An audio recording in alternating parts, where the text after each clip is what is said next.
parenting style, ano ka ba? Disciplinarian ka ba? Or Oh, hard.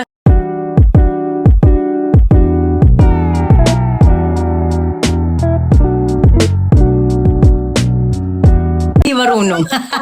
Hi! oh my goodness. Wait, let me... Hi! Oh gosh, it's so Happy nice. Mother's Day! Yes, I was gonna say Happy Mother's Day before anything else. How's Alam your mo day? naman. How are you? How's everybody? Happy Mother's Day sa lahat muna ng mga nanay dyan at mga nanay-nanayan. Happy Mother's Day to everybody. Guys, share the live. Meryl Soriano is in the house. Wow! Grabe, di ba? We thank you talaga for coming through. I was actually nervous because, I mean, sino ba naman ako, uy? Ano ba naman? Diyos ko. Mga nanay tayo. Walang sino ba naman ako dyan pagdating dyan. Okay, like, I just want to say thank you to Meng. Kasi through him, nagka-connect tayo. Yeah. Ay! Kung paano ba mamatay ako ngayon? Grabe naman to. I'm so nervous. Like, this is probably going to be like the 19th interview that I have done since I started the Coin Cash Voice, and this by far is the most nerve-wracking for me. Well, I'll take that as a compliment. But no! Just ko simpleng ano lang ako, tao. Did you start? Okay. Hi, my name is Jenny. This is my voice, Coin Cash Voice. And today we have a very special guest, no other than Meryl Soriano. Hi, everybody! Sa lahat ng viewers dito, thank you for catching us live tonight. And I'm so happy to be here. And thank you for inviting me. And again, thank you also to Mang for connecting us. Oo, kasi like, it just came out of nowhere because I interviewed him and then I wasn't even thinking about it. He just said, I already talked to them, blah, blah, blah. So I'm like, are you sure? Okay, so I'm really interested to really get to know you. I mean, I've watched you when I was still in the Philippines sa Once Upon a Time. Oh my I God, mean, ang luma. no, like I'm serious. Like, di ba, like Soriano, and you know, being the daughter of Kuya Will. How was that? Like when the whole thing started with nung nag-boom yung Wawawin. What was it like? Anong changes sa takbo ng buhay nyo when it really kicked in? Kasi di ba, like, grabe sikat talaga. Actually, it was a big surprise to everybody, of course. And hindi naman kasi ako constantly nakikipagkita sa tatay ko at that time. So, it was a great way for us to, you know, see each other more. And kasi syempre, nung time nung bata ako, hindi ko siya nakakasama. So yun, so syempre nung nag-boom yun, nagkakaroon ako ng guestings na nakikita ko siya doon, and nagkaroon din kami ng relationship after that. Now, when you were, like, the first thing that you remember growing up, kasi di ba, like, nasa family ka naman talaga ng show business, what was like the first thing that you remember na nag-participate ka sa show business world? Actually, lagi kasi talaga, lumaki ako sa set ng John and Marsha, yung mga ganon. So, when I was younger, naalala ko na lagi ako nakukuhang extra. Oh, andyan si Meryl, oh, gawin niyo muna extra, batang natutulog, oh, ganyan. So, I really grew up on the set, and it was so normal for me. So, it was so natural for me to go into show business. Kasi parang, it's already a given. Hindi ko inakala na parang feeling ko ng bata ako, lahat ng tao, yun yung mundo. So, it was, akala ko lahat ng tao magiging director, magiging utility, magiging lighting director. Kasi yun yung pinaka-normal na mundo for me. It was so natural na maging artista ako. So, there wasn't like a thought of like, parang na-force ka lang to participate sa being in show business. So more like parang inborn na siya kasi nga like what you said, parang andun ka na, nakamulatan mo na yung mga ganun. I felt that I actually did feel forced when I was already in high school kasi parang syempre bago na yung mundo mo, high school, varsity ako ng volleyball for 7 years. So parang feeling ko ayoko na mag-artista, gusto ko na maglaro ng volleyball. Parang ganon. So parang tapos syempre of course yung family ko sila, very, very alarmed sila nung sinabi ko yun dahil like, parang hello, nakakatulong ka na sa family mo, this is our life. So at that time, I felt a little bit of na parang ayoko na, gusto ko lang maging normal. But then again, it took me so long to realize na ito talaga yung normal ko. Took me a lot of yung gusto kong umalis, gusto kong mag-aral, gusto kong everything. But I think in my 30s na in my 30s ko na-realize that this is really where I belong. So it's a journey. It was a really long journey. But did you eventually finish what you were trying to accomplish, like education-wise? I went to London in 2011 to do art and design. And unfortunately, hindi na umabot yung budget ko sa pantapos. Silang mahal doon. Oh my God. So, but, I was able to experience it. I was able to feel being ordinary. It's something very special to me, being ordinary and being normal. Kasi nga, iba nga yung aking normal. So, to be able to experience that is already something that I will forever treasure. But how was your family? Like, were they really supportive with what you were trying to do? Like, whether it be like sa showbiz or being normal, yung parang, diba? I know it's kind of weird na pakinggan yung word na normal.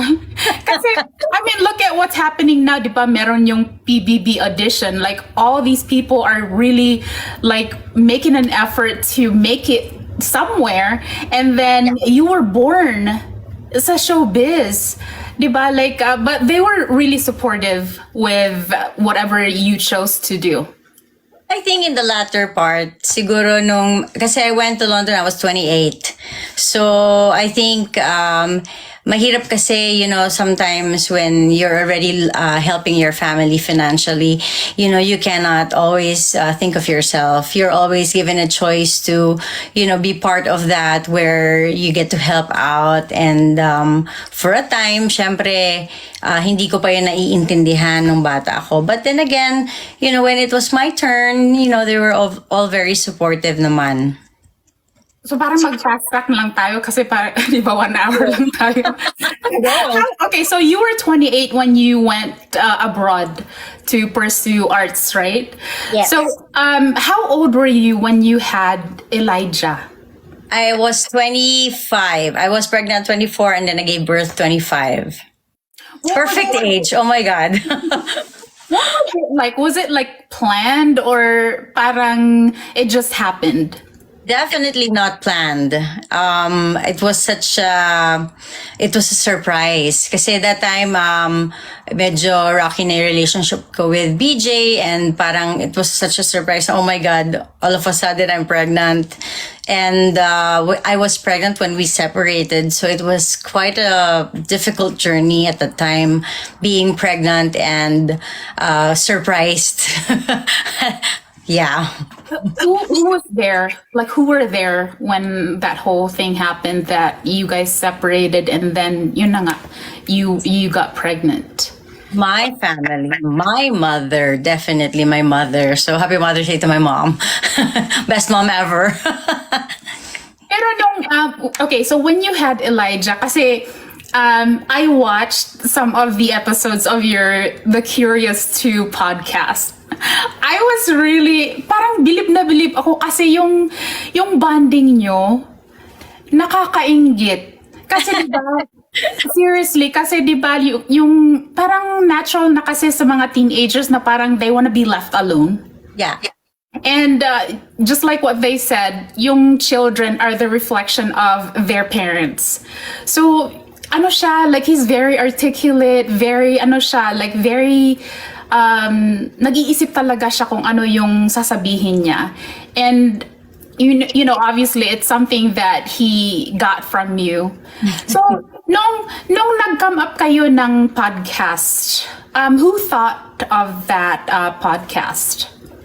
When I started my YouTube channel in 2018 or 2019, I think, it was just a simple thing na sinabi ng friend ko na, uy, mag-YouTube channel tayo, Adventures of You and Eli.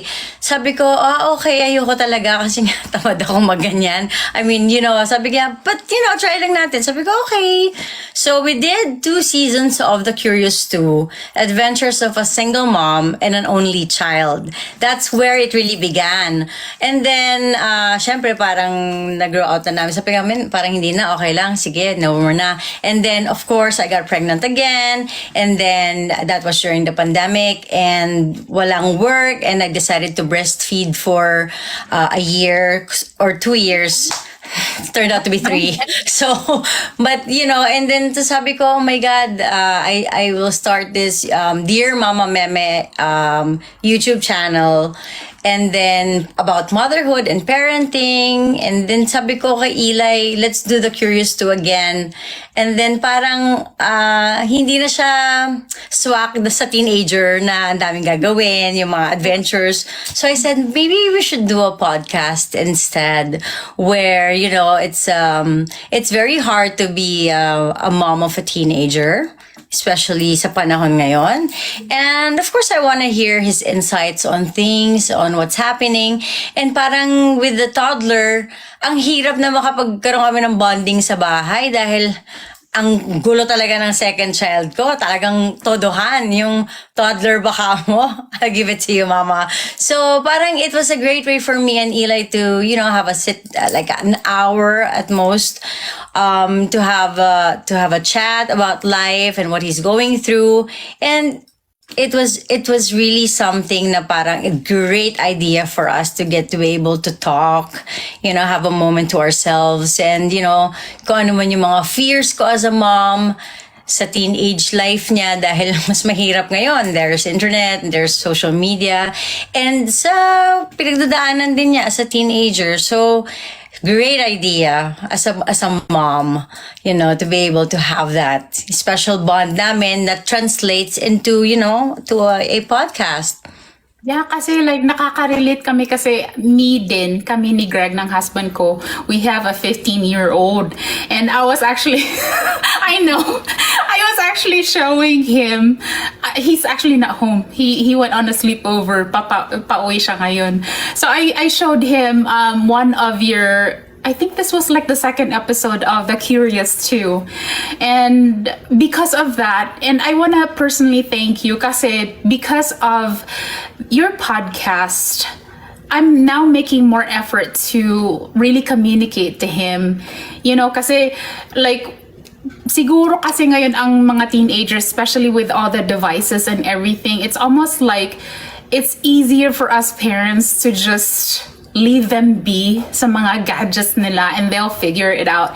And we're almost like relying on whatever is available, like resources and everything to help them grow. Parang ganun. Not exactly that you're a bad parent. Yung parang you have like a bad way of like yung sa parenting mo. But then, thank you din kasi, and I'm sure a lot of people can agree to this, na nai-inspire mo kaming lahat, mga parents na merong teenagers, to really reach out to our kids. Kasi like we want to hear their thoughts. And na-touch ako doon sa thankful, ano ba yun? Thankful things. Yes, I love that one. Kasi like we talk about like we pray with the kids and everything, but that one is different. Like, how did you guys start out yung thankful things? I actually watched a TED talk about a guy dealing with workspace, in toxicity and all that. And then he actually introduced me to Thankful Things, where they said 3 things that they were grateful for that day to leave the office space with the good energy, you know, like leaving all of the negative one, the toxicity. And then parang sabi ko, oy, bongga yan sa, you know, when you end the day, You know, especially, maaga namin sinimulan yan. I think he was around 7. And up to now, we're still doing that. And my youngest already doing that. He's 3, and we do thankful things every night with Papa Joe M. And I think it's just a great way, you know, sa buong araw, we're always sometimes complaining about, ang init, or, oh my God, ang dami kong gagawin, oh my God, I'm so stressed, and all that. But when you bring that to your sleep, then you don't have a peaceful sleep, you know? But when you divert all of your energy in being grateful, just, you know, we're thankful for the food, we're thankful for the rice, ang lambot niya, or, you know, those, even the simplest of things, I'm thankful for breathing.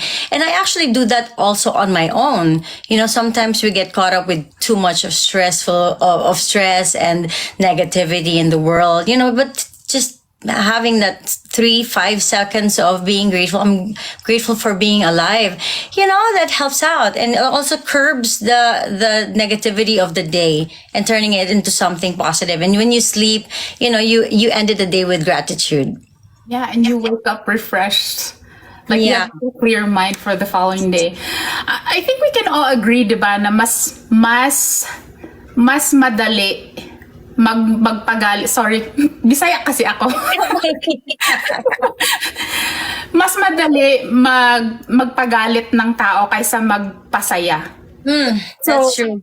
So whenever we see things like this, and you know, you're obviously a celebrity and you came from a family sa showbiz talaga, and now you're really active here on social media. Whenever we see things like your post, yung mga content mo, yung niche that has, you know, like all about like love and positivity, it's really such a breath of fresh air. Kasi yung parang ang gulo-gulo na ng mundo, like we need all the ways or like things that will make us smile and laugh, and you know, something that will nothing to do with toxicity. Yun nga sinasabi mo kanina. But then yung talk about the Mama Meme reads. Yeah, the Mama Meme reads. Talk about that. Okay, so I was thinking on how to get back into my YouTube channel, which is Dear Mama Meme. So it's about motherhood and parenting, but it's so hard for me to do that now because I'm full-time with the toddler and with a teenager. So sabi ko, oh my God, paano ko ba ito gagawin? Ang hirap. Parang I try to shoot, hindi na talaga mag-work sa house. Kasi ang gulo talaga ni Guido, as in talagang todohan. Yung palumpalo, yung pagiging, oh my God, Tasmanian Guido, yung grabe. Pero I still want to continue on because I think yung advocacy ko for education and literacy, and I love reading books to my kids. Sobra. I have a passion for it. Siguro dahil sobrang animated ko, and you know, I did voice acting before. So parang ako na parang magkwento. I love reading books per se, but I love reading books to my kids. So sabi ko, I want to be able to do that also to kids. Especially ngayon na mas maraming may cellphone kaysa sa may libro. Yes. And sa depressed areas like sa depressed areas sa Philippines, most importantly, kasi sila yung gusto kong target na audience, mas nanonood sila ng YouTube kaysa meron silang availability ng libro. So yung literacy ng kids, nawawala na talaga. So I decided to come up with Mama Meme Reads. I did that shortly sa Instagram ko, yung Instagram Reels. Stories pa nga yata nun or something series. So sabi ko, gusto ko siyang gawin ulit. And and also to support Filipino authors. 'Di ba? I think sila talaga yung gusto kong matap also pag magbasa ako ng libro. So yung mga Philippine publishing companies that publish books for kids, those are the ones that I actually want to, you know, collaborate with. And also I want to be able to, you know, go around the Philippines to read for children sa mga schools when, you know, perfect time. So I want to start that, and I want to be able to share my love for reading sa mga bata. Is that something that you're thinking in the future, ma-involve mo sila Guido at saka si Elijah? Or is that something na Like you just want to do like kasi 'di ba like especially with the toddler, maliit pa talaga siya. Pero ang laki niya, ang laki ng energy niya. But we do that eh. Ano kasi, medyo I try to hold back exposing Guido sa social media as much as I can. Kasi syempre, it's protection also, yung privacy. It's very important for me to be able to, parang yung fragility kasi ng childhood nawawala sa nababasag masyado ng social media. So of course I post them but not as yung talagang in your face na everyday yung ganon. But I try to share a bit of my toddler's life but not as much. So for now siguro yung Mama Mary Reads ako muna. Okay. But let's talk about kay Guido at saka kay Elijah. Like, di ba kasi ang laki ng age gap nila? What was it like when Guido came? It was so different because this one was planned, definitely. And I was so fit. I was so ready. My physical, emotional, and mental health they were all ready for the pregnancy. And Eli, bilang 13 na rin naman siya, he was also very excited. Actually, funny story, when he was 10, sabi niya, Mom, I have a secret wish. Sabi ko, what's that? So you're parang a PC or something like, a toy. Sabi niya, I want a brother. Oh, So, sabi ko talaga, oh my God, wala naman akong jowa that time. So sabi ko, oh my God, paano ko gagawin yan?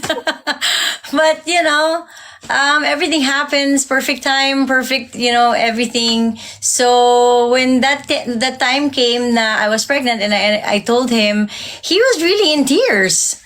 He was really in tears. So now, siya na yung binubuli ni Guido. So he's also in tears. oh my gosh. So, but it's interesting to have that big age gap. But my brother also kasi, my brother, 9 years yung gap namin. So, it's almost the same, but it's longer lang. It's a bigger gap lang with Eli and Guido. And interesting. It's interesting. Kasi, buti na lang din, si Guido, ang tawag dito, si Eli pala is very patient. So okay naman. I mean, it's too early to tell, pero you think they're completely opposite yung... I never had a problem with Eli. Eli can just sit down and, watch a movie. Tapos kahit nga yung nag-alaga sa amin na nag-aalaga din kay Guido, sabi niya, my God, ibang-iba si Eli talaga. Si Eli, nakakapaglinis ako ng bahay nang naiiwan ko siya dyan. Si Guido talaga nakabuntot. Parang talagang second child. Ganun pala talaga. I didn't realize it until, it's in my face already na, magkaiba talaga ang firstborn and secondborn. Parenting style, ano ka ba? Disciplinarian ka ba? Or... Oh, hard. So I guess with Eli, I was traditional, disciplinarian before I got to a point where I have a different perspective and point of view on how to do my parenting. Because yun yung kinagisnan ko eh. So syempre, yun din yung i-apply ko at that time. But syempre, we have more information now on how the gentle parenting, this kind of parenting. Diyos ko, sobrang daming parenting, litong-lito ka na kung paano mo gagawin lahat yun, no? So with Guido, I think Joyam and I are really trying to find the right timpla on how to parent. Yeah. Kasi talagang, my mom will always, have that voice in me na, kailangan mo na yung unang panahon, ganito kami, kayo, ganun kayo, okay naman kayo. So parang ako talaga yung the pressure. So I don't know what kind of parent I am. I'm just a parent. Yeah. But okay, regardless of like the difference of how you raise both kids, ano yung masasabi mo na you learned from your parents na na-apply mo talaga ngayon sa mga kids mo? My God, I think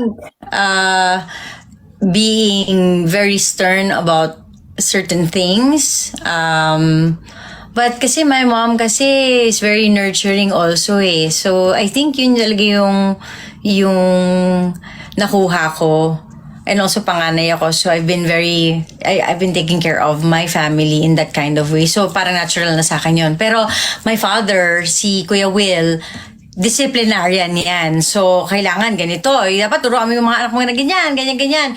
So, I got a bit of both.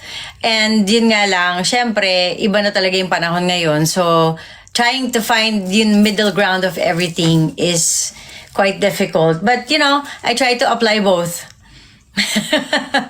Ano yung, when was the last time you've been with your dad?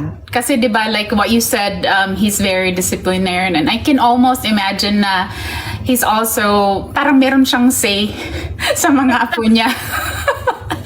Sa lahat! Kahit di niya apo. Meron siyang say. Actually, ang tagal ko na nga siyang hindi nabibisita. Oh my God. Nabe-pressure din ako kasi sabi ko, kasi si Papa kasi, ang style niya, kunyari mag-text ako, Pa, pwede ba kitang bisitahin? So, bisita kami, di ba? Para gusto niya araw-araw nandun na kami. So, ang hirap naman kasi you have your own life, So, syempre, ayaw mo naman kasi gusto mo mag-spend ng time. Kaya lang, syempre, bubugnot din kami dahil meron kaming sariling routine and all that. But, every time I get to spend time with Papa, it's a whirlwind and it's a roller coaster ride because it's just a personality. You enjoy it and sometimes, oh my God, yan na naman siya, si Sir, ano naman siya. And sometimes natatakot ka. But when it comes to the apos, wala mga spoiled. He is the same. I think he's very, very old school. So, I'm happy to have that kind of reality also. Kasi syempre, hindi ako spoiled sa papa ko. Akala siguro ng mga tao, sitting pretty na lang ako dito, lang yaman ni Papa. But no, he is also one of my greatest teachers in life. Kasi he doesn't make it easy for me. So I've learned through the years on how to approach life in a different perspective na very, hard yung approach sa buhay. I don't know why I'm getting goosebumps when you said that.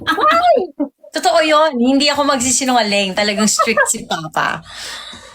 Okay, like it seems like he's such an amazing dad. But okay, so with your dad and with your mom, if there's one thing na you can say na gustong-gusto mo talaga the way they raised you, ano yun?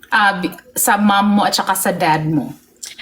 Sa mama ko is of course yung pagiging nanay. Yung nagsasacrifice, yung compassion, yung pagmamahal, yung pag-nurture. And then sa tatay ko is talaga yung, kung gusto mo maging successful sa buhay, kailangan gumising ka na maaga. Tingnan mo ako, kasi medyo dati, pag natutulog ako sa kanya, tanghali na ako nagigising. Typical bata. Oh, ang tamad-tamad mo. Anong oras na? 10 o'clock na. Dami ko na nagawa. Ganun, kumbaga, I always hear that in my head. Dapat ganito ka, Meryl. Ano ka? So, I have the best of both worlds. I have yung kind, yung compassionate, yung sa papa ko talaga yung, ganito dapat sa buhay. Because he experienced it. That's the life that he's lived. It's a very tough and hard life. So, to get both of that, I'm very blessed. And also, I have a stepfather whom I truly love. I think nakita naman ng mga tao yun sa TikTok. My Japanese stepdad is also the one who really took care of me. So I have 3 parents. So I'm very, very lucky. Right now, like the way as it is, ano yung pinaka biggest dream mo for both of your kids? For them to have resilience, I think that's what I pray for them, because lahat naman na ituturo namin sa kanila while they're with us.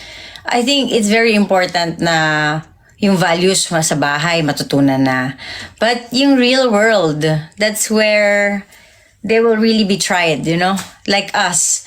And it's a different world. So I want them to be resilient. I pray for resilience kasi it's the only way that you can get failures and then stand up again and fail and stand up again. Maano yan eh. That's how it like, lagi ko sinasabi sa mga anak ko kahit sa mga kapatid ko, it never gets easier. Walang magiging madali, mas magiging mahirap. So yung how you handle adversities sa buhay mo is how you will be able to stand up, succeed in your own small victories because hindi naman iba-iba ang success, diba? So, I pray for resilience sa kanila and compassion sa sarili and kindness. Kindness sa mundo. Hindi lang sa sarili nila but to the world. Kasi bihira na ngayon yun. So, sa ngayon, sa stage ng buhay mo, I mean, obviously, it seems like you got everything figured out and parang no matter what happens naman, your dad and your family is gonna be there. But if there's something na gusto mong matupad ngayon din, ano yun? Gusto ko pa rin makatapos mag-aral. Gusto ko pa rin magsuot ng toga. Yung gusto ko pa rin ng diploma. I think it's siguro medyo malaki-laki na si Guido, makakabalik ulit ako sa school and matatapos ko yung gusto kong tapusin. I think it's because it's the education, yung napagkait sa'yo. Yung hindi siya priority noon eh. Iba na yung mundo ngayon. May ambulansya. Iba na yung mundo noon. Tsaka iba na yung mundo ngayon. But, you know. Koreano. Oo, may ambulansya. Oh guys, what's happening? Oh my God, emergency. But yeah, I think pangarap ko makatapos mag-aral. How about for your kids? Like, si Elijah ngayon, he's a teenager. Meron na ba siyang gustong, has he talked to you kung anong gusto niyang gawin? Like, when he goes to college? Actually, yung college niya 50-50 pa because he wants to go into show business. He wants to do acting and I'm all for it, you know. Hindi ko siya i-force mag-college because nag-college ako 28. So, it's possible. So, yung deal lang namin is for him to finish high school. So, he has 2 more years. 2 more years to really think what he wants to do. Ngayon, meron siyang interest sa sports. So, sabi ko nga, baka gusto mo mag-sports science, bakit hindi? Ngayon, kung gusto mo talaga mag-artista, bakit hindi? Noong una, medyo, ako yung 7 years old siya, sabi niya gusto mo mag-artista. Naku, hindi pwede. But 10 years old siya, sabi niya gusto talaga niya mag-artista. Sabi ko, okay, sino ba naman ako to hinder his growth? So, I want him to be happy. I want him to excel. And I believe that when you're in a good environment and a happy environment, you excel. Iba na yung mundo noon na dati, we excel because we're forced to excel. But I think it's important to be excelling in a place where you're happy. You're excelling because you're happy. So I want that for Eli and Guido. So Eli, he's a very smart young man with a very good heart. So I'm sure he'll be able to make that leap to whatever he wants to do. And we're always going to be here. His family will always going to be here. Okay, kasi like I did mention earlier, meron din kaming teenager. Now, I'm gonna ask you, kung papipiliin ka ba, anong era ang gusto mo na lumaki ang teenager mo? Like how it was back then or ngayon na covered talaga tayo ng mga technology and all that stuff? Siyempre, yung back then. Kasi pinabuhay natin noon. Maglalaro tayo sa labas, kakain tayo, matutulog. Kung ano ba yung hilig mo, yun ang gagawin mo, repetition, without any outside noise. And I would love that. I would love to be simple na dati, di ba? I mean, I don't know how old are you, but ako 41. 41, sa panahon natin. Oh, girl, alam mo yan, Jack Stone, diba? Tumbang Preso, Pico. So, iba yung mundo noon. And then you wake up. Iniisip nga namin ni Joy yan lagi. Kasi sabi namin, ibang-iba talaga. Yeah. Dati kasi parehas kaming varsity. So, ibang-iba yung wala kang nakakitang, ay, ang galing ni Kobe Bryant, diba? Yung ang galing ni ganito, gagayahin ko yan. Walang ganon. Magte-train tayo sa coach natin, train tayo sa teachers natin, sa mga gusto nating gawin without having to idolize too much that we copy, but we excel on our skills because we do it repetitive, you know, and also because we understand that, you know, practice makes this and etc. Ngayon, na-injure yan si Eli eh. Kasi Kakagaya na sa mga dunk-dunk, taro ng talon, hindi naman pala marunong mag-landing, because we don't have time or space now for, okay, this is how you train, etc., etc. So I would love for them to experience yung simplicity noon. My God, maglalaro ka sa labas, uuwi ka dumadungis, maliligo ka, pagalitan ka kasi ang tagal-tagal mo umuwi. Ngayon, ano ba yan? Cellphone kayo na, cellphone! Tika naman, di ba? Iba na talaga yung mundo. I would love for them to experience that. Siguro yun yung era natin na talagang simple ang lahat. Pero you've had him try some of those games. Kasi Bisaya kasi ako, merong game na tabis-tabis. Na ano siya, parang meron siyang 5 holes sa ground. Tapos i-wrestlingin mo yung wrestlingin mo yung mga nakabantay doon hanggang makadating ka doon sa pinakaharapan. Tapos mananalo kapag ganun. Boyish ako noon. So ang galing-galing ko. But you've had him try some of those games. Yes! Marunong siya pick up sticks. Actually, si Gido rin, tinutulungan ko mag-pick up sticks, magpiko, yung ganon, agawan base. Siyempre, iba na yung mga term nila ngayon, bato-bato pick nga. Lokan-loka ako dahil rock, paper, scissors. Bato-bato pick. Dapat yung alam mo yung bato-bato pick, di ba? Yung ganon. So, of course, Eli has a balanced, life growing up. Kasi hindi ako masyadong, kumbaga simple yung tao lang ako eh. So, yung buhay namin noon talagang simple lang din. That's also the reason why we started The Curious too. Yung bonding na hindi yung talagang mag-experience kayong quality time. Yeah. Nagustuhan ko yung yung na-watch ko nga. Like, I think I almost finished the one with Joem. Pero Kasi yung dalawa eh. I was really interested to watch yung puberty. I think that was like the most recent na ginawa nyo na podcast. Kung merong mga moms ngayon na as if naman ako hindi ako part doon. Ano yung ma-advise mo sa mga parents like us na merong teenagers who's going through puberty? I think we have to have an open mind. And help them without judgment. Kasi nauuna rin din, syempre pag nanay ka, ay nako, kailangan ganito. Or meron kang ideals na nasa utak mo na. But minsan, dahil doon, nawawala yung pagiging open nila sa atin. Kasi, nako, si mama naman, ko niyan hindi naman niya maiintindihan. So I think it's very important na maging open tayo to really listen. Kasi I'm sure marami, yun nga, ang daldal nila, di ba? So to be able to listen, kasi ang dami nilang mga naiisip, ang dami nilang ideas, ang dami nilang mga nararamdaman, and pagka sarado tayo, we will not be able to hear those things. So, ang advice ko is to have a good communication, an open communication. It's very hard, hindi siya madali. Kasi, nanay tayo, and then, we want the best and we want the safest road for them. But that's not how life is. And, ngayon, masaya din kasi meron ng mental health awareness where you get to really, minsan ngayon, sana naman, tayo dati, emo lang yan, or nag-iinarte ka lang, pumunta ka sa kwarto mo, o nagtatapa ka lang dyan. Wala tayong space for that. And of course, we've turned out well. I hope. So, but I totally understand what you're saying. Kasi diba, like I'm 42, you're 41. I'm sure nung mga times, yung time natin before, yung before I came here sa US, yung word na stress, parang for me, parang kaartehan.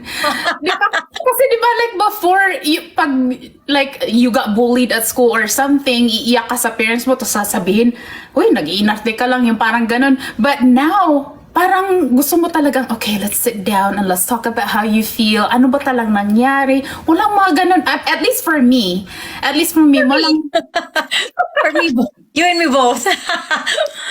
No, kasi like, it's really different nowadays. Kasi, yun na nga, meron tayong mga resources on like kung say for example hindi natin nakakausap yung mga people na gusto na talaga nating mahingahan ng problema or something, we go to internet or magbasa tayo ng libro like how can I make myself feel better sa mga ganitong sitwasyon. But then with you kasi, like especially when I saw yung podcast nga, believe talaga ako kasi yung communication nyo ba, yung parang you can really feel na walang pretension. Like you guys, this is like a normal thing that you guys are doing, that you guys are just like having like a free flowing yung conversation nyo. And with me, and I'm sure a lot of moms can relate to this, na in time with me, I will get to that point na magiging ganun din ka-consistent ang conversation namin ng anak ko, like with you and Elijah. So nakakatuwa, and I hope you know this, na you are really inspiring a lot of parents out there with what you're doing. Thank you so much. So the way as it is ngayon, meron ka pa bang bigger plans for what you guys are doing sa social media, like especially with your podcast? I really just wanna continue on doing that. Ang dami pa nga naming episodes, hindi ko pa na-upload. But, I think it's just something that's very natural for us to do. The podcast. I actually love it so much. Nakaupo ka lang at nagdadaldal ka lang dyan ng mga ano. And I love that, kasama ko si Eli. And I hope I get to do something like that also. Yung isa ko pang plan na podcast. But not anytime soon kasi nga ang dami rin talagang ginagawa. But yeah, I think yung podcast namin ni Eli, I just wanna push through that ng walang pressure. Yung, because we want to do it and we want to, share our conversations to moms na medyo hirap sa parenting sa teenager, and to also have teenagers have a voice. That's the goal for the Curious 2 podcast. Just to continue on and without having pressure sa social media. Kasi ako mismo, bilang ako, na-pressure ako sa social media. So, I am... kagaya niyan ngayon, hindi ako ma-social media ngayon kasi parang it's too much, parang yung utak ko na ano ba yan, lahat parehas ng itsura, yung mga ganyan yung mga ginagawa. So parang ako, kailangan ko bang gawin yan? So ayoko. So pagka ganyan, nagtatago ako, ayoko mag-social media, ayoko makakita ng kahit na ano. Kasi nga, pinoprotect ko din siguro yung sanity ko.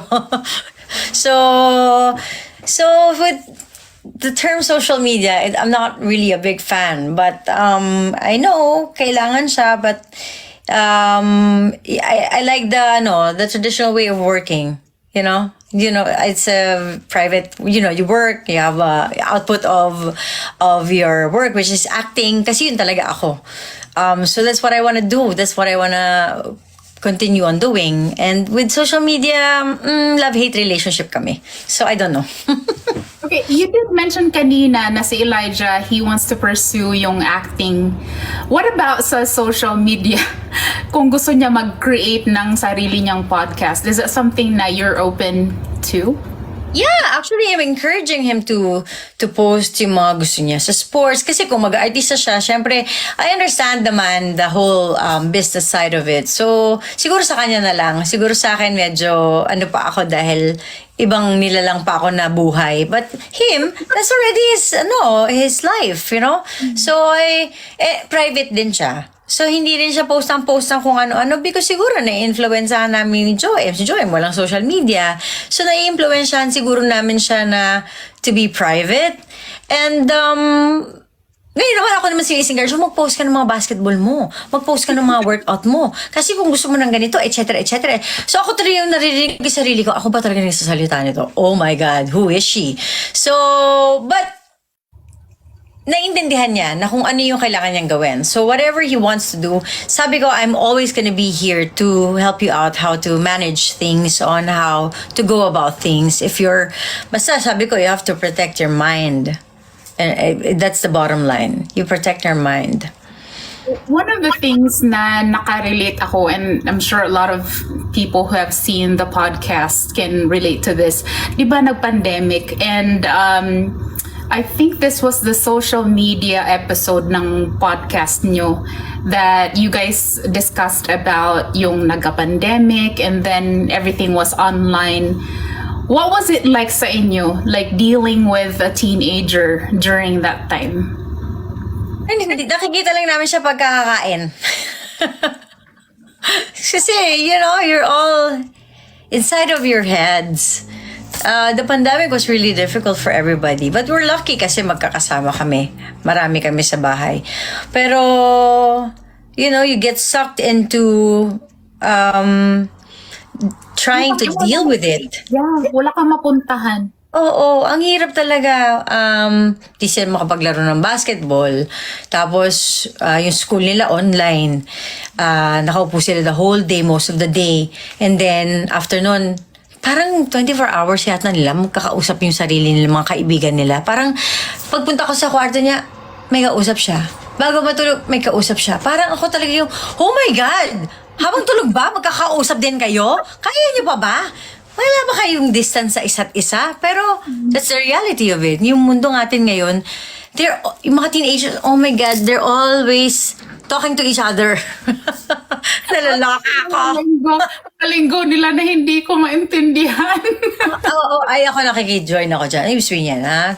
Kwento mo sa akin. Para alam ko, di ba? Mabuti nang medyo in the know ka dun sa mga yung terminologies. Part din siya ng pagiging yung maa-approach ka na easily ng anak mo if you know these things. Diba? Maki-TikTok ka sometimes, mga dance-dance na mga ganyan. Pero not all the time kasi tawad nga ako. Meron ka din bang experience na with my eldest kasi, like I said kanina, he's 15. He was an extrovert. Tapos nung after the pandemic, parang more into introvert na siya. Yung parang, yun nga, parang nakulong kasi tayong lahat. And they got used to, like kids got used to like socializing and everything. And then all of a sudden, they're like deprived from seeing everybody. Meron ka ding mga ganun? Yeah, I think si Eli really suffered a great deal kasi parang yung palang yung time niya na magkaroon ng friends sa village. So parang na-jumpstart yun na, ayun, and then biglang tinake away. So marami siyang pinagdaan. I think talagang nagkaroon siya ng problem na kasi parang, kasi si Eli marami siyang friends, pero yung talagang, yung sa village boys, yung gano'n, na meron siya ngayon, which I'm so happy. Parang naudlot, yung napigilan, yung growth niya, in terms of yung social skills niya sa outside of school. So, siya, tumaba ng grabe, kain-kain. Siyempre, pandemic, wala kang mga ibang gagawin, kundi kumain. Ang sarap pa ng pagkain namin sa house, kasi ang sarap magluto ni Lola Merly. So, tumaba siya ng grabe. But he picked himself up. Nag-workout siya with us nung pregnant ako. He was working out with us. Hanggang na, body beautiful na siya ngayon. Body beautiful. As in, very active, very and then he just turned it into something good, which I'm really happy about. Okay, there's actually, I was actually thinking of asking this question, similar to this question kanina when we talked about puberty. Meron na ba siyang girlfriend or like Ay, that's na yan, no? Siyempre supportive ako. Unang-una, pandemic. Wala mga holding hands na mangyayari. So, go! Sige lang! Chika lang naman kayo. Okay, pero be careful. Huwag magsisend ng mga nude photos and etc. Huwag mo rin mga sexting. I'm open Open ako sa kanya Kasi mabuti na nanggaling sa akin yung warning. Kesa malaman niya na too late na. Tatlo na yata yung naging girlfriend niya or dalawa. Hindi ko na sure. Ngayon, single siya. I'm so happy. He has time for himself. But I'm open to those things. I don't... nanggaling din ako dyan. So, kung bata ako, crush ko si ganitit la. Tapos nagtatago ka, di ba? Ng mga date. Ngayon, mabuti na yung nagde-date siya, alam ko saan sila pupunta. Minsan kasama pa, maghahatid pa ako. Tapos hi-hi din sa mga co-parent. Hello, ganon-ganon. Ganyan-ganyan. Tapos magbabantay. It's either yung ako ngayon yung magbabantay or yung isang mom magbabantay. So magkakape-kape ka lang, mag-iintay ka. 'Di ba? Tapos okay na, uwian na, ganyan. How about yung first heartbreak niya? How did you deal with it? Kailangan makinig. Ako talaga yung syempre, para sa'yo, ano ba yan? Di ba? Parang simple thing na lang siya or ano. Pero kailangan mo makinig kasi for them, that's very big. So you handle it, you don't take it lightly. You take it with, yung talagang with sincerity na, okay, I'm gonna listen to you and I will give you advice and I'll be here for you. Pero minsan, di ba, parang pag-iisipin mo, oh my God, ang petty nito. But for them, Yes. it's big. Di ba, pag tayo parang, oh my God, ano ba yan, kachipan, yung mga ganyan, yung mga ini. Pero, kailangan mo maging sincere na, okay, and then, alam mo ganito, tas, yeah, may lungkot, ganyan-ganyan, I can't eat, mama, etc., etc. Allow them. You have to allow them. Kasi pag pinigilan mo yon, it will be, suppressed and, you don't know how it's gonna make them feel afterwards. And also, that will, talagang, lalayo sa'yo yung anak mo. Pero yung first na heartbreak niya, he went straight to you or meron pa siyang... Sa tita niya, sa kapatid ko. Siyempre parang nahihiya pa siya di ba? Pero sinabi din niya sa akin, siyempre hindi naman laging ikaw yung una and you have to accept that.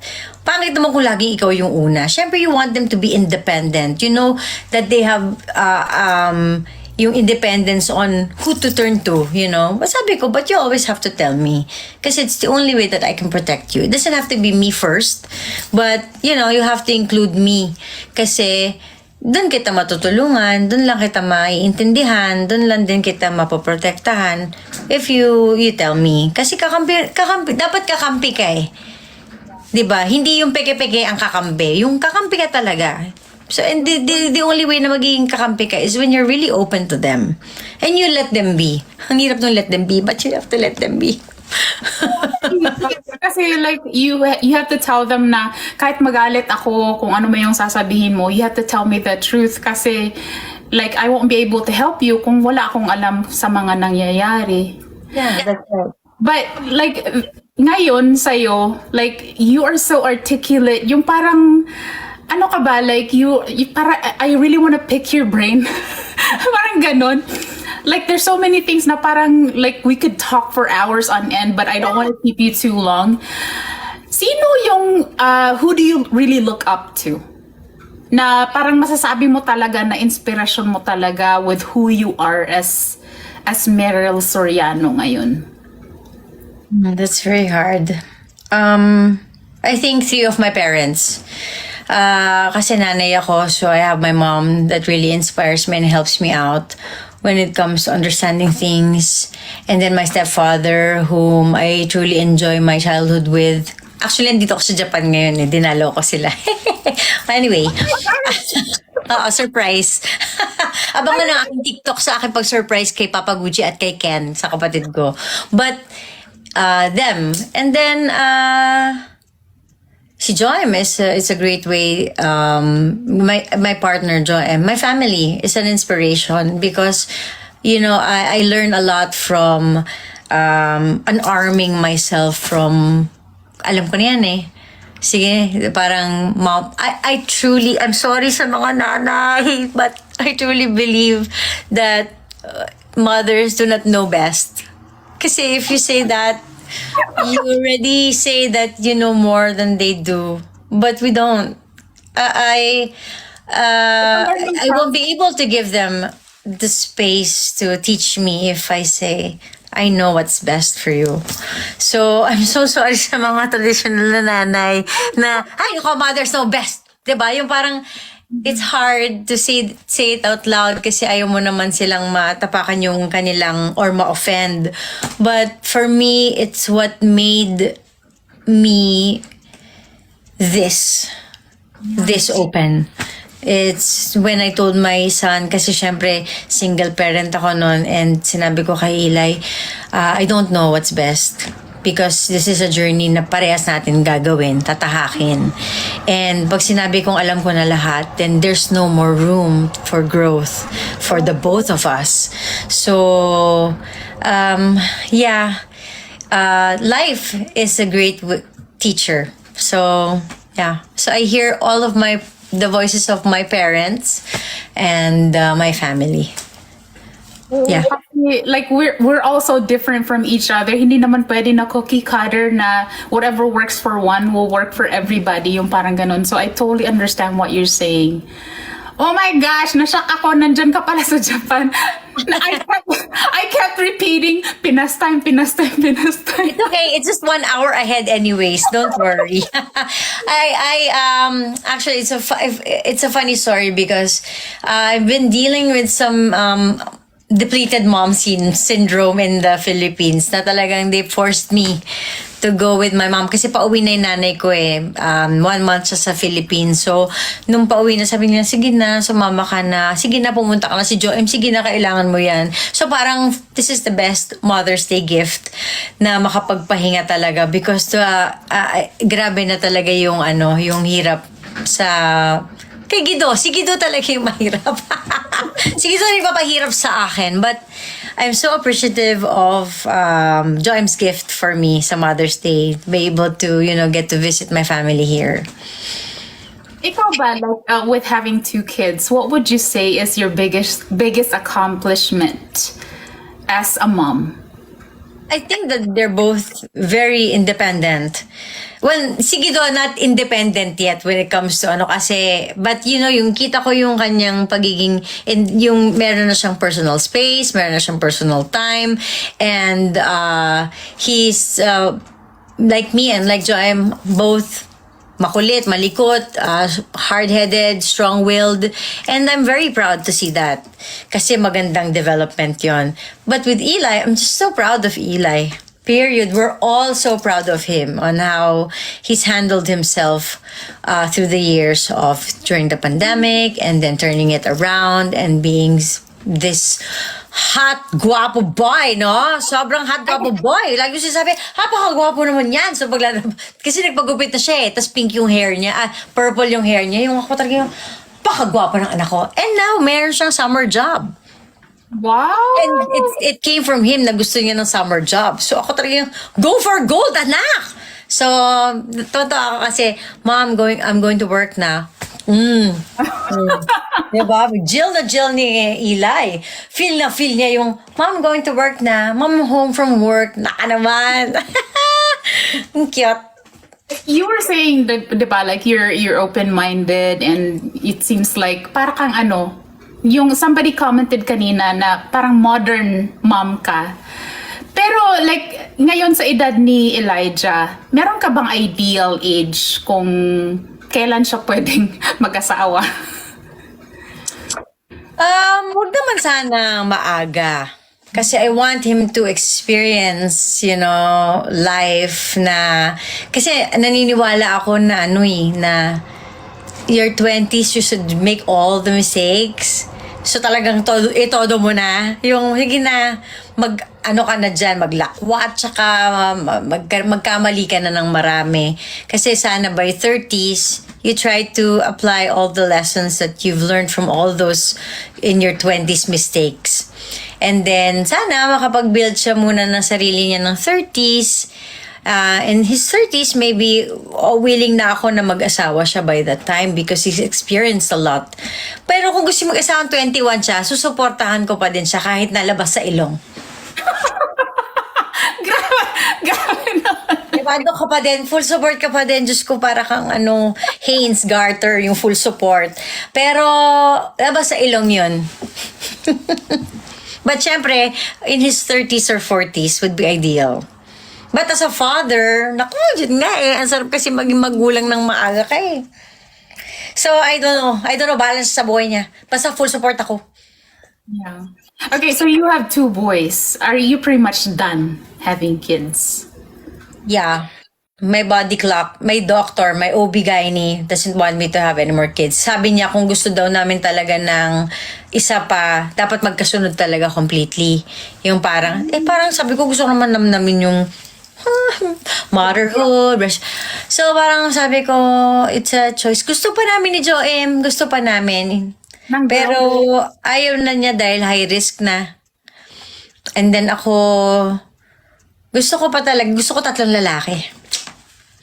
Kahit na hirap ako ngayon gusto ko 3 lalaki, ayoko ng girl.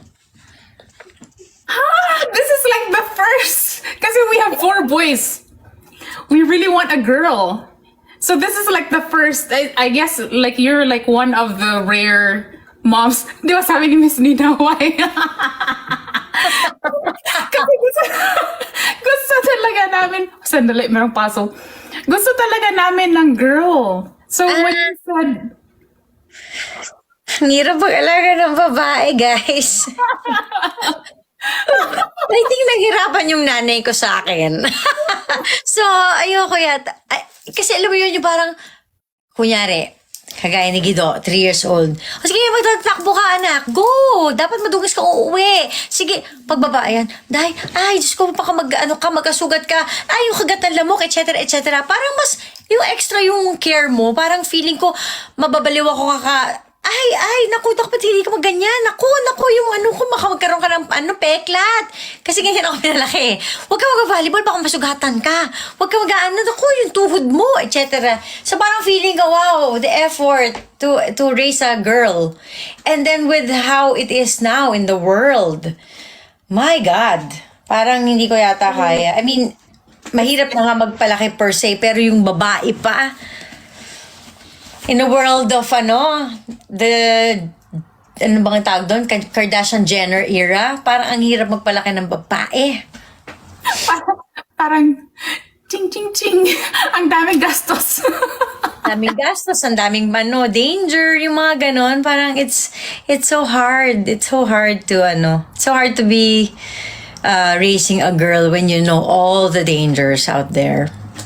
Okay, so you're there in Japan in connection to celebrating Mother's Day. Ano yung pinaka-typical na ginagawa niyo talaga every year during Mother's Day? Ako kasi talaga maalaga ako sa mga ganyan, magpapadala akong bulaklak, magde-date, magganyan. Talagang kaya nga kanina na-miss ko yung lola ko kasi sabi ko, na-miss ko mag-send ng bulaklak, na-miss ko mag-send ng card, masulat din ako ng mga letters, ganyan. So ako talaga si Miss Treat. Treat tayo pag Mother's Day, kailangan magla-lunch. Ngayon magla-lunch kami hindi pa nila ako nadadala sa isang restaurant dito, so magla-lunch kami for Mother's Day. So, just a celebration. Hindi ko naman nararamdaman na parang, oh my God, mother, yung gano'n. Yung parang just, something to, ang sarap talaga kumain with your family. Ang sarap talaga ganyan. Siyempre, nagigilty ako. Wala ako sa Pilipinas, kay Guido. Pero, pinilit na talaga nila akong magpahinga. So, sabi ko, okay. Hirap kasi talaga unahin sarili mo eh. Hirap talaga pag nanay ka. Hirap talaga. Would you say na you're a sentimental person? Yes. Okay. Is there like a song na in connection to Mother's Day na kinakanta mo tapos hindi mo siya matapos-tapos kasi bibigay ka? Meron ka mga ganun? Parang hindi ako ganun ka-sentimental. Nabibigay ako. Parang hindi. Parang wala akong ganun. Sorry. No, it's okay kasi like me, parang ganun ako. Tapos I have other friends who are like that. Especially yung ugoy ng duyan. Iingatan ka. Siguro yung batang-bata ka pa at marami ka pa. Gusto ko yung na yan kantang yan Na, na, na, na. Pero hindi ako bibigay. Pero I love that song. I don't know, maybe because ni Jano tsaka ni Alisa, yung anak niya, kinanta sa Itbulaga dati yun. Ay, sabi ko nakakaiyak. Naiyak ako doon. one song na like you can think of a song na when you hear that song, you think of your mom. Shucks.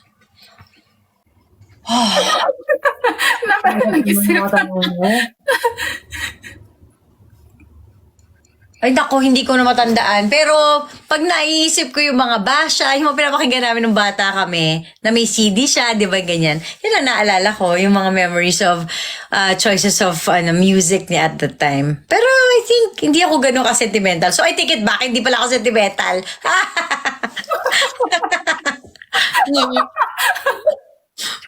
It's a prank.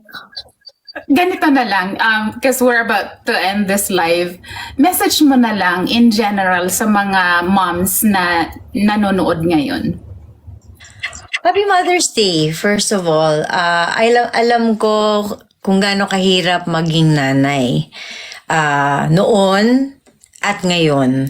And saludo ako sa pagiging selfless natin. I think masasabi ko nang kasali ako dun. Dati kasi lagi lang na-appreciate mo yung mga magulang mo. Pero yung pagiging nanay ko ngayon ay different kind of understanding also. So, I cheer you. Lagi ko nga sinasabi sa Dear Mama Meme, we're all different. You have to be kind to yourselves, which is very hard to do when you're a mother.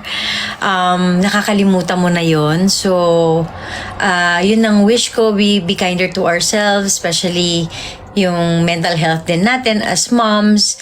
Need natin din siyang bigyan ng time. Hindi natin alam kung saan natin isisingit yun, but I guess with a great support system, like I'm very blessed to have my mom, my family, Joem, who supports me to do these things. Ang hirap kasi hindi mo naman talaga na naiisip yan eh. Iniisip mo lang yung pagiging nanay. So I salute everybody na nag-aalaga. Hindi lang nanay biologically, but yung mga nanay-nanayan. Dami kong ganyan eh.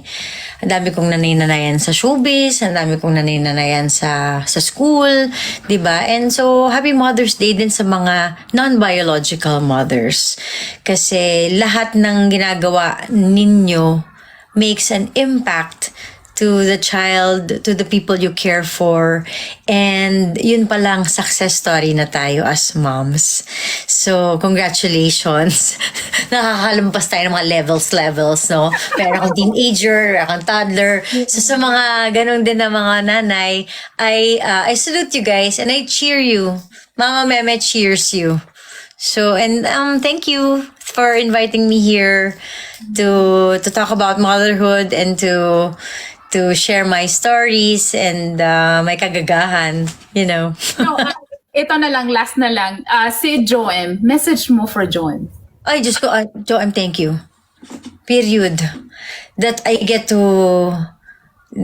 get to be myself. You know, he is the one person na hindi blood related who truly understands me. My bipolar, my mental health, and what I love, what I would love to do, my dreams. He's the one na talagang nakakaintindi and nagbibigay talaga ng space for me to do them, to achieve them, and to, you know, hindi ko talagang lagi ko sinasabi na I'm so thankful that I have him. Kasi talagang, galing. Yung pagiging krung-krung ko, nagkakaroon ng space. Guys, you're so lucky when you have that, you know, yung... Oh, like when you find your person. Yeah. Yes. I get it. Yeah, I know you get it. Okay. Could you do me the honor? Grabe nakakahiya naman. Because I always end my interview with like, hi, my name is Jenny. This is my voice, Coin Cash voice. So ikaw naman, please do me the honor. Yung parang ganun, hi, my name is Meryl. This is my voice. And then you can say whatever you want to say about yourself. Woo! Hi! Ano yun ulit? Nakakatawa. Isa pa. Take two. No, because I came up with... Ano yun? Hi, my name is, ganon. Tapos, Miss this what? is My name is? Yes. Chiki Slim Chili. Okay. Hi, my name is Meryl Soriano and this is my voice. I am a mother, I am a sister, I am a daughter, and I'm a woman. So, I am all of that rolled into one, and it's hard, it's fulfilling, and it's life. So I cheer myself and I cheer the woman and me and the women everywhere. So yeah. Thank you. Thank you talaga. Oh my goodness. Kanina nga, like I was, when we started the live, parang sinasabi ko sa utak ko, pag ako talaga himatayin dito. Bakit ka na? Ito naman. Chiko pa tayo next. Invite mo ako ulit. Magchikahan tayo ulit sa next topic na gusto mo. Nababasa ako dito sa TikTok. Bakit ako may filter? Stress ako. Kanina ko pa nakikita yung TikTok. Parang filter. Hindi ko yata itsura to. Anyway, TikTok. Okay, pinaganda mo ako ng slide. Pinabata mo ako ng slide. Oh, I wanna say this again. Thank you, Meng. My goodness, like I didn't even ask for this, but like he just came out and said it, and I was like, oh my God, are you sure? Sabi ko ganun, but thank you talaga. Napaunlakan mo ako sa interview na to, and a lot of people na nanood dito, even sa mga nag-backdoor, learned so many things today about life, especially about motherhood. So thank you talaga, and please be very, very proud of yourself kasi ako mismo, I got really inspired when I started watching your podcast, and please upload more kasi Watch pa ka. oo. Para nakakadalawa ka pa lang. Hindi ko pa, almost ko na natapos yung Blended family. Yeah, blended family. Yeah. So yes, inviting everybody also sa mga moms dyan na may teenagers to listen to our podcast on Spotify and on YouTube. You can watch it also, The Curious too. And also may mga past episodes din ako, Dear Mama Meme, na pwede nyo rin panoorin. Pwede nyo i-binge watch about motherhood and parenting. And to you also, what you're doing is amazing. So continue doing that. Thank you. It means a lot coming from you. Thank you. You can invite me anytime if you want to make chika-chika. Grabe na to ah. Okay. Well, thank you sa mga nanood, sa nag-engage sa comment section, sa gifters. Thank you talaga, Miss Mero. I really appreciate this. As in, grabe, it's such an honor. Thank you talaga. Oh, thank you also. Thank you. I'm honored to be here. Thank you. Happy Mother's Day to Happy everybody. Mother's Day! Salamat sa mga viewers dyan. Hoy, Ming. Bye-bye. Alright, bye guys. Have a great day, guys. Bye.